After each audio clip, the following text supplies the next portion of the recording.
உறவுகளுக்கு வணக்கம்.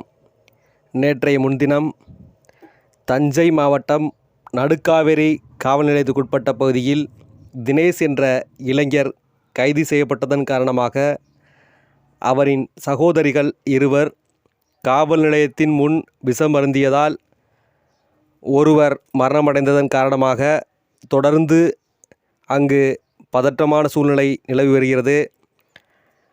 அதனை பற்றி முழுமையான தகவலை தர நம்முடன் ராமநாதபுரம் மாவட்டத்தைச் சேர்ந்த சமூக சேவகி திருமதி ஜான்சி மல்லத்தி அவர்கள் இணைந்துள்ளார். இப்போ தினேஷ்ன்றவங்கள அரெஸ்ட் பண்ணி கூட்டி போனது உண்மைதான். அவங்களுடைய சகோதரி 2 பேர் மேனகா கிருத்தி அவங்க என்ன பண்ணிருக்காங்கன்னா, அந்த காவலர் சர்மிளான்றவங்கள நேரடியா பார்த்து பேசுவதற்காக போயிருக்காங்க ஸ்டேஷனுக்குள்ள.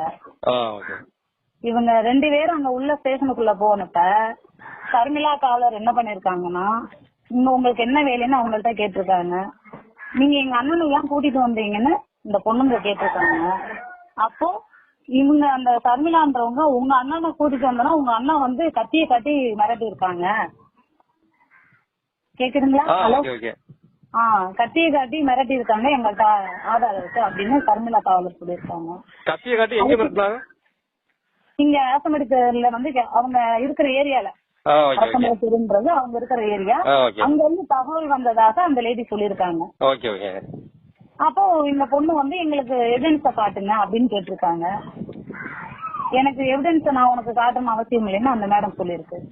மேடம் சொல்றதை விட அந்த காவலர் ஒரு பொறுப்பானவங்களா இல்ல. ஏன்னா அவங்க இந்த ஏரியாவுக்குள்ள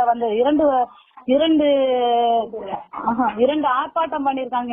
இந்த லேடினாலேயே பணி நீக்கம் பண்ணணும்ன்றதுக்காகவே இவங்க தெய்வேந்திரகுல சமூகத்தை சார்ந்த இளைஞர்களை சும்மானாலும் வழக்குகள் போடுறதாம். சும்மானாலுமே இளைஞர்களை கூப்பிட்டு வச்சு பேசுறதாம்.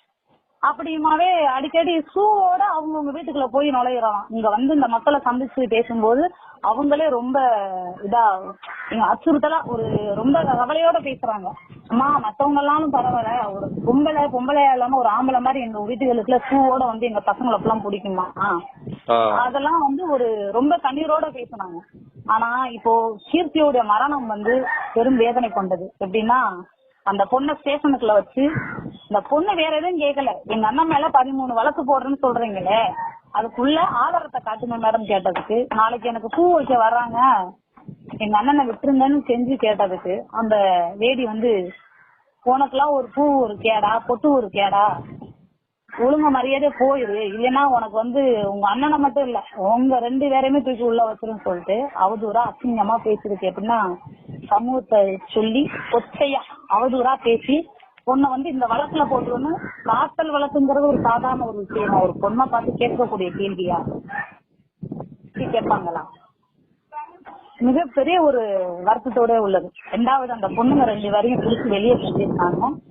அவங்க கண்ணு முன்னதான் நீங்க எங்க அண்ணனை விடுறீங்களா இல்ல நான் அதை குடுத்துட்டு சாவான்னு அந்த பொண்ணுங்க கேட்டிருக்கீங்க. யாருக்கிட்ட விளையாடுறீங்க அப்படின்னு சொல்லி இந்த மேடம் சொல்லிருக்கு, சர்மிளா சொல்லிருக்கு. இந்த பொண்ணுங்க 2 பேரும் அந்த மருந்த அவங்க கண்ணு முன்ன குடிச்சிட்டு கடந்த ஒரு 2 பொண்ணுங்களையும் அவங்க நினைச்சிருந்தாங்கன்னா அவங்க வேலையே ஏத்தி கொண்டு போய் ஹாஸ்பிட்டல்ல போட்டிருக்கலாம். ஏன் போகல? சோப்பு முறைய குடிச்சிட்டு இது பண்றீங்க, நாடகம் ஆடிக்கிட்டு இருக்கீங்கன்னு சொல்லி அந்த பொண்ணுங்களை அங்கேயே தானே உயிர் போகும் வரைக்கும் ரொம்ப இருக்கிற இளைஞர்களுக்கெல்லாம் எழுத்து கேட்கறவங்களப்பெல்லாம் லத்திய வச்சு அடிக்கிறதாம். எந்த சட்டத்துல உள்ளது? எங்கேயுமே இங்க லத்திய நிக்கிற எல்லாரும் லத்திய வச்சு அடிக்கிறதுக்கு அந்த இடத்துல ரூல்ஸ் இல்ல. இவங்களை யாரும் அதை பண்ண சொன்னா? ஒரு பொண்ணுங்க 2 பேரும் சாக பொழைக்க கிடக்காங்க, அவங்கள தூக்கி கொண்டு போய் ஹாஸ்பிட்டல் சேர்த்திருக்கலாம் இல்லையா? இந்த ஒரு பேச்சு வாக்குல அவங்க ஊர்ல ஒரு 4 பேர் வர சொல்லி பேசிருக்கலாம். எதுவுமே பண்ணாம இன்னைக்கு பொண்ணுடைய உயிர் போயும் அதுக்கு ஒரு தீர்வே இல்லாம அந்த காக்கி சட்டை போட்ட அந்த பொம்பளைய மட்டும் உட்கார வச்சு பேசுறாங்க. எஃப்ஐஆர் ஃபைல் பண்ணி உள்ள கொண்டு வச்சுருக்கோம். அவங்க இன்னும் ஏன் பண்ணல? அப்ப எப்படி மக்கள் எப்படி நம்புவாங்க? இதே நம்ம பண்ணா மட்டும் தெய்வேந்திரகுல இளைஞர்களை மட்டும் கூப்பிட்டு அந்த பையன் இந்த பையன் சொல்லி பேச தெரியுமா? லத்தி வச்சு அடிக்க தெரியுமா? ரோட்ல ஒருத்தல கூட விடுறதில்ல. இப்போ தம்பி தினேஷ் விடுதலை பண்ணிட்டாரா இல்லையா? ஹலோ. இப்போ தம்பி தினேஷ் விடுதலை ஆயிட்டாரா? இல்ல, இன்னும் விடுதலை ஆகல. ஸ்டேஷன்ல தான் இருக்கிறாங்க. நேத்து போய் தினேஷ பார்த்தோம். பார்த்துட்டு எப்படிப்பா இருக்கீங்க அப்படின்னு எடுத்துக்கு அதெல்லாம் ஒன்னும் குழப்பலாம் நல்லா இருக்கேன் அப்படின்னு இருக்காப்புல. இன்னும் அவருடைய தங்கை இறந்த துக்க செய்தி அவருக்கு தெரியுமா என்று இன்னும் தெரியவில்லை. பார்த்துட்டு வந்திருக்கோம். 2வது ஹாஸ்பிட்டலுக்குள்ள மேனகா அவங்களுடைய சகோதரியை போய் பார்த்தோம். பார்த்ததுல ரொம்ப மன வேதனையாக இருந்தது. இன்னும் அவங்களுடைய சகோதரி இறந்தது கூட இன்னும் அந்த பொண்ணுக்கு தெரியாது. அந்த நிலைமையில இருக்கிறாங்க.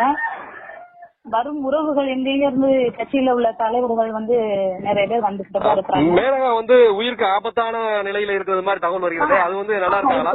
நலமா இருக்காங்க? இல்ல ஐசியூல தான் இருக்கிறாங்க. இன்னும் ஐசியூல தான் இருக்காங்க. எமர்ஜென்சி வார்டுல தான் இருக்காங்க. யாரும் பாக்குறதுக்கு அலௌடு இல்ல. நாங்க போய் பார்த்ததே ஒரு பெரிய விஷயம். ஏன்னா நாங்க ஒரு பொறுப்புல இருக்கிறதுனால எங்களை விட்டுருக்காங்க. நாங்க உள்ள போய் பார்த்து நேரடியா பார்த்துதான் பேசணும் அந்த பொண்ணுகிட்ட. பரவாயில்லன்னு சொல்றாங்க. ஆனா இருந்தாலும் அவங்களால சொல்ல முடியாத பட்சத்துக்கு இருக்கிறாங்க. இன்னும் சொல்ல முடியாத பட்சத்துக்கு தான் இருக்குங்க. உடல்நிலை ரொம்ப மிக மோசமாகத்தான் இருக்கு. மீண்டும் வரணும் அப்படின்ற ஒரு இதோட தான் இருக்கிறோம். அவங்க ஊர்ல ஆர்ப்பாட்டம் நடந்துகிட்டு தான் இருக்கு. இருக்கும் தலைவர்கள்லாம் வரப்போக இருந்துகிட்டு தான் இருக்காங்க. அதாவது ஆர்ப்பாட்டம் நடக்குன்னு சொல்றீங்க. ஆர்ப்பாட்டத்துல என்ன மாதிரியான கோரிக்கை எல்லாம் வச்சு ஆர்ப்பாட்டம் பண்ணிக்கிட்டு இருக்காங்க? அவங்க என்ன மாதிரி கோரிக்கைன்னா அவங்க கேக்குறதே இன்னைக்கு கீர்த்தியாவுக்கு நடந்தது அடுத்து யாருக்கு நடக்க கூடாது. புரியுதுங்களா? இந்த கீர்த்தியாவுக்கு நடந்த மாதிரி அடுத்து ஜான்சியோ நந்தினியோ யாருக்கும் நடக்க கூடாது. என்ன பொறுத்த வரைக்கும் இது இதோடய முற்றுப்புள்ளியும் முடிச்சுக்கிறோம். அந்த பொண்ணுக்கு நடந்த துயரம் இன்னும் அடுத்து ஒரு தேவேந்திர சமூகத்துல எந்த பொண்ணுக்கோ இளைஞர்களுக்கோ நடக்க கூடாது. எங்களுடைய கோரிக்கை இதுதான். 2வது அந்த பொண்ணுக்கு நடந்த சம்பவத்துக்கு காரணம் சர்மிளா. அவங்களுடைய பணி நீக்கம் செய்யணும். 2வது அவங்க கைது செய்யப்பட வேண்டும். இதுதான் எங்களுடைய கோரிக்கை. மக்களுடைய கோரிக்கையும் அதுதான். அதுக்கு பிறகு அந்த பொண்ணுக்கு தேவைப்பட்டத கவர்மெண்ட் பண்ணத்தான் வேணும். அவங்க குடும்ப இழப்புக்கு அவங்களால முடிஞ்ச உதவி அந்த பொண்ணுக்கு ஒரு வேலையை கொடுக்கணும். 2வது